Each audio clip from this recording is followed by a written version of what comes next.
Good afternoon, folks. My name is Kurt Hitzemann, County Court Judge here in Hernando County. You folks are here for your first appearance. Purpose of the first appearance is so that you may be informed of the charges against you. I'll determine if probable cause exists for those charges. Probable cause simply means it's more likely than not that a crime has occurred, more likely than not you're the person who committed that crime. Of course, as you stand before me this afternoon, I presume that you're innocent of these allegations. That presumption of innocence will stay with you through every stage of the proceedings, unless and until the state attorney's office can prove the charges against you beyond and to the exclusion of a reasonable doubt. We'll set your conditions of pretrial release this afternoon. That is your bail or your bond. In most cases, you had a bond set already pursuant to the bond schedule here in the 5th Judicial Circuit, of the warrant which led to your arrest. I'll determine if that bond should be raised or lowered or left the same, or that there'll be additional conditions of pretrial release placed upon you. We'll let you know when your next court date will be. If you'd like to have the services of the public defender, I'll gladly appoint the PD to represent you this afternoon. You do have a right to have contact with folks on the outside, family, friends, counsel. Finally, and most importantly, you're advised that you do have an absolute right to remain silent with regard to the facts which surround your arrest. I encourage you to do that. These proceedings are being recorded. In addition, there is an assistant state attorney in the courtroom with me. If you say something that tends to incriminate you, they will use it against you in the prosecution down the road. And I need each and every one of you to please raise your right hands and be sworn.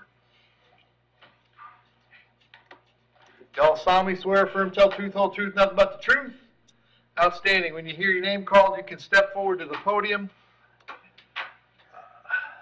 Natalie Berthahume. Hello. Natalie, what's your date of birth? 8/16/1994. Natalie, you're here on 2 warrants. They were both signed by me. In each case, I found probable cause for a violation of probation. If you wanted to resolve those today, Natalie, the offer is 30 days in the county jail. You'd have credit for 2 days right now, which means you'd have about 23 days left to do. If you'd rather speak to a lawyer first, I can appoint the public defender, but you won't be bonding out today because you're not entitled to bond. The hard truth is, if you ask me to speak to a lawyer, you'll spend more time in jail than if you just resolve the case this afternoon. So you want to resolve them now, or you want to wait and speak to a lawyer? I'm sorry? If I resolve it, I lose my place to stay. I'm staying in a homeless shelter. If I'm gone for more than 7 days, then me and my children are asked to leave. And well, you're gonna be gone more than 7 days anyway. You're not getting out today. Okay. So the quickest way out is to resolve them today, and you'll be out in 23 days. If you don't resolve them today, you won't be out for at least 27 days. Okay, resolve it today. All right, you understand by entering admission to the violations of probation, you give up the right to have a trial to the court, the right to confront the witnesses against you, the right to have an attorney represent you, but you want to give up those rights so we can resolve these today? Yes. In cases 23 MM 1891 and 23 CT 539, do you admit that you violated your probation? Yes. Accept the admissions, find they were freely and voluntarily made, revoke and terminate the probation in each case, adjudicate you guilty of the underlying charge if that wasn't done before. In each case, I'll sentence you to 30 days in the county jail running concurrently with credit for 2 days served. In each case, there'll be $100 for the state attorney's office, and $539 there'll be costs of incarceration. But that takes care of your cases. You just have to finish the time, all right? Okay. Thank you. Thank you. Melissa Dye. Hey. Melissa, Yes. Hi. what's your date of birth? December 14th, 1989. Melissa, you're here on a warrant that Barbara Jo Bell, Judge Bell, signed for failing to appear on a driving on a suspended license. If you'd like, you can resolve that case today. You can plead no contest. If you did that, I would sentence you to 1 day, which you've already done. This case would be over, and you'd be out of jail today. Is that something you'd like to do? Absolutely, yeah. You understand by entering a plea today, you give up the right to have a trial by jury, the right to confront the witnesses against you, the right to remain silent, right to have a lawyer represent you, but you want to give up those rights so we may resolve this today? Absolutely want to, yes. Case number 23 CT 3833, as to the charge that you drove knowing your license was suspended or revoked. How do you wish to plead? You may plead no contest. Yes. Okay, it means you're not fighting a charge. I'll accept your plea, find it was freely and voluntarily made. I'll adjudicate you guilty, sentence you to 1 day, credit for 1 day served. Finding court costs is $450 and your costs for the day, but that takes care of it, Melissa. If there's nothing else keeping you in the jail, you will be released today, all right? Oh my gosh, thank you. Thank you. Carmen Munoz.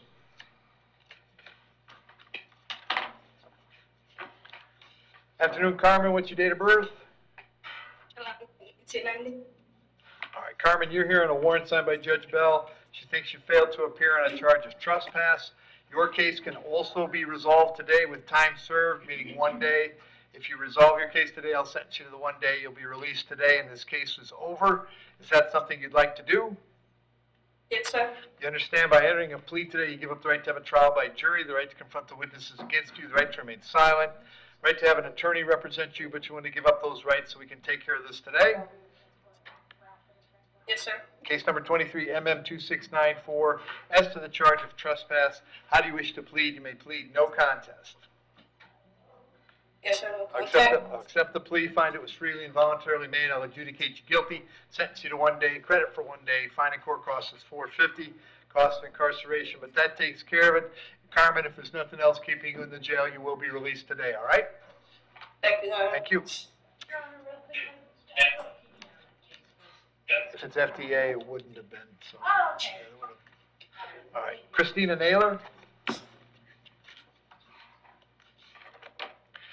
Afternoon, Ms. Naylor. What's your date of birth? 3/20/72.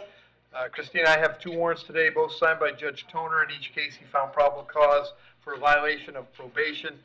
As to those charges, you wish to represent yourself. You're going to hire private counsel. Would you like the public defender?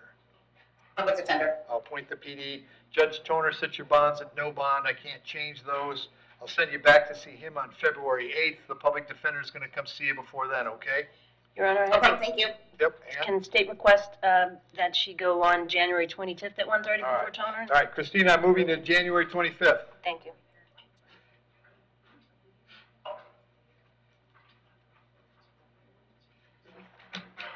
Brittany Yearwood.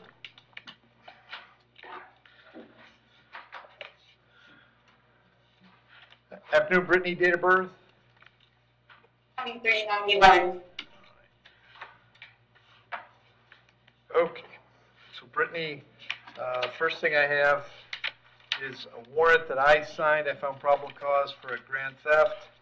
Then we have new charges of possession of methamphetamine, possession of controlled substance, possession of drug paraphernalia, and resisting without, and another charge of resisting. There's probable cause for those charges. As to those charges, you want to represent yourself. You're going to hire private counsel. Would you like the public defender? Public defender. I'll appoint the PD, State. Defendant has a conviction in 2022 for larceny, petty theft, and resisting without violence, felony petty theft, and trespass to structure. 2020 adjudication for felony petty theft, another petty theft, possession of paraphernalia, another petty theft, battery of person 65 or older. 2018 criminal mischief, 3 counts. In 2016, 2 counts of harmful new legend drug without a prescription. State request bond per the schedule. Brittany, I have an address for you on Bowman Road. Is that where you're living these days? Yeah. How long you been there? My whole life. Okay, you working at all? No. Okay.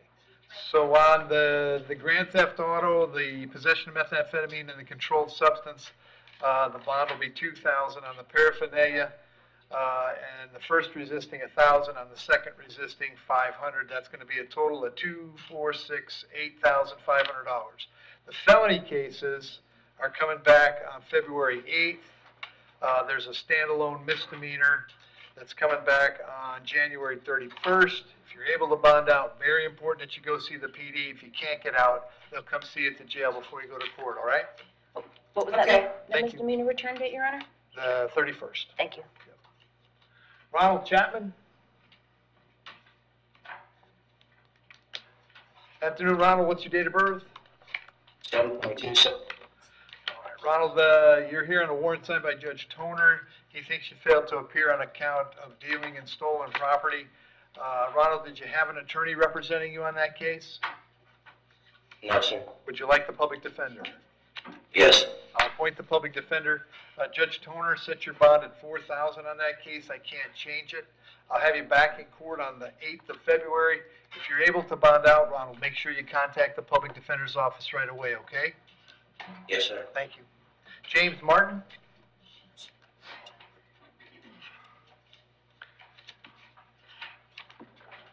Afternoon, sir. What's your date of birth? 6/22/1983. James, the charge is one count of registration reporting requirement violation. There's probable cause for that charge. As to that charge, you wish to represent yourself. You're going to hire private counsel. Would you like the public defender? Public defender. I'll appoint the PD. State. Mr. Martin has a 2019 repeat. He's a respondent for a repeat violence injunction and a domestic violence injunction. He's got a battery conviction in 2019, 2017 conviction for possession of controlled substance and paraphernalia, 2016 conviction, driving while license suspended, 2015 driving while license suspended, 2007 lewd and molestation of a child 12 to 18. State would request, if bond was granted, that it be with GPS. All right. So, Mr. Martin, I have an address for you on Wildwood Drive. Is that where you live? Yes, sir. How long have you been there? 7, 8 years. All right. Are you working these days? No, I'm on disability. I'm going to set your bond at $2,000. Condition of the bond, if you're to bond out, would be GPS monitoring at your expense. I'll have you back in court on February 8th. If you do get out, it's very important that you contact the public defender right away, okay? Okay. Thank you. Geronimo Nunez.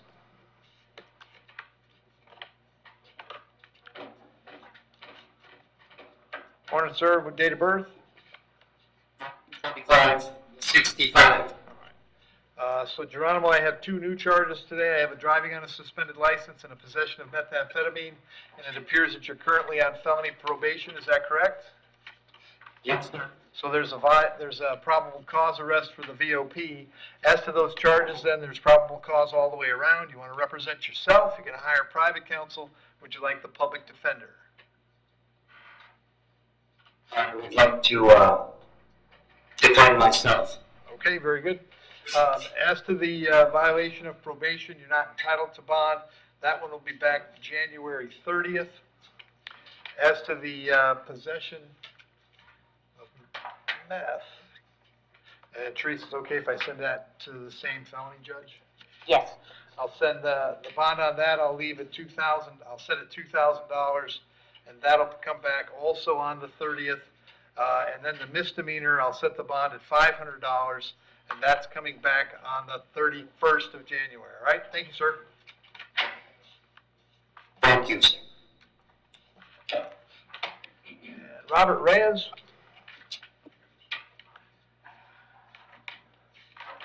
Afternoon, Robert. What's your date of birth? You know. All right, Robert, you're here on a warrant signed by Judge Bell. Apparently, she thinks you failed to appear on a charge of driving on a suspended license. You also are eligible to resolve that case today with time served. If that's something you'd like to do, this case would be over today and you'd be out of jail. Is that what you'd like to do? Yes. You understand by entering a plea today, you give up the right to have a trial by jury, the right to confront the witnesses against you, the right to remain silent, right to have an attorney represent you, but you want to give up those rights so we can resolve this case today? Yes. Case number 23 CT 1644, as to the charge that you drove, knowing your license had been suspended or revoked. How do you wish to plead? You may plead no contest. No. Accept that plea, find it was freely and voluntarily made. I'll adjudicate you guilty, sentence you to 1 day, credit for 1 day, fine and court costs is $450. The cost of incarceration, if that takes care of it, Robert, if there's nothing else keeping you in the jail, you will be released today, okay? Thank you. Thank you. And Patrick Zerline.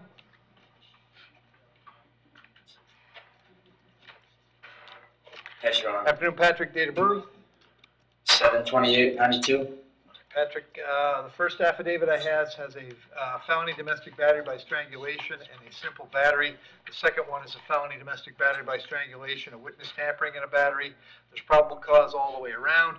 As to those charges, you wish to represent yourself. You're going to hire private counsel. Would you like the public defender? Public defender. I'll appoint the PD. State. Defendant has 2 PTIs in 2021 for driving while license suspended and 1 PTI for felony battery in 2020. Request bond per the schedule, no victim contact. All right. And Patrick, I have an address for you on Cricket Road in Brooksville. Is that where you're living? Yes, sir. How long have you been there? Moved there about 6 months ago. All right. And was Miss Richardson living there with you? No, but she spent most of her time there. Okay. Are you working these days? I do. What do you do? I'm an Uber Diamond driver for XL, Comfort, and Premium. Very good. Premier. All right. Then in the first affidavit where there's the felony domestic battery and the battery, I'll set the bond at $5,000 and $2,000 respectively. And the second one that also has the witness tampering, the bonds will be $5,000, $5,000, and $2,000. That's a total of $19,000 all the way around. As to all of those bonds, condition of the bond is that you'll have no contact with Ms. Richardson while this charge is pending. No contact means no contact of any kind. You don't call, you don't write, you don't email, you don't text message. Don't contact her through social media. Don't have a third person contact her. Don't go where she lives. Don't go where she works. You don't have any contact of any kind. Any way that you might imagine contacting her, I forbid you to do that. If you have contact and we find out about it, your bond can be revoked and you can be held without bond until the charges are resolved. It means no contact even if she wants the contact. So if you answer your phone and hear her voice, you should hang up. If you're out and about and see her, you should run away the other direction. You need to understand that she cannot drop the charges against you. That's not a decision she's allowed to make. She may go to the state attorney's office and ask them to drop the charges. She may tell them she does not wish to pursue this matter, but that decision belongs solely to the assistant state attorney handling your case. So unless that person or the judge on your case or your lawyer tell you the charges are dropped, you should assume they are not dropped and you should not have contact. In addition, I have to hold you till 4 o'clock this afternoon so that if she wanted to serve you with a civil injunction for protection against domestic violence, we know where to find you. If you get the civil injunction, it's doubly important you not have contact, because in that case, not only would you get your bond revoked here, but you'd get new charges for violating the injunction. I'll have you back in court on the 8th of February. Very important that you contact the public defender if you get out, all right? Yes, sir. Thank you. Thanks, Joe.